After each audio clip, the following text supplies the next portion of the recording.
প্রতিদিন ঘুম থেকে উঠেই সকাল 7টায় উঠুক আর 8টায় উঠুক, আমি অফিস যাওয়ার আগে ও কম করে 1 ঘন্টা বাসায় প্র্যাকটিস করতেই হবে।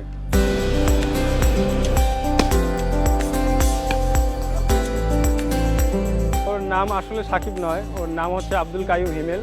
জন্মের পর আমরা এই নামটাই রাখি, কিন্তু ও 3 বছর বয়সে ও নিজেই নিজের নাম চেঞ্জ করে বলে যে বাবা আমি সাকিব।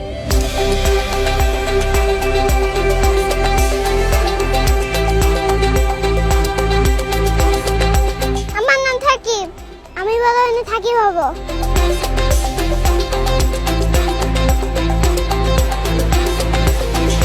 ভবিষ্যতে আমি চাই আমার বাচ্চাটা ন্যাশনাল ক্রিকেট খেলবে, দেশের জন্য কিছু দিবে, এটাই আমি চাই। এছাড়া আমার আর কোনো চাওয়া নেই। আপনারা সবাই দোয়া করবেন।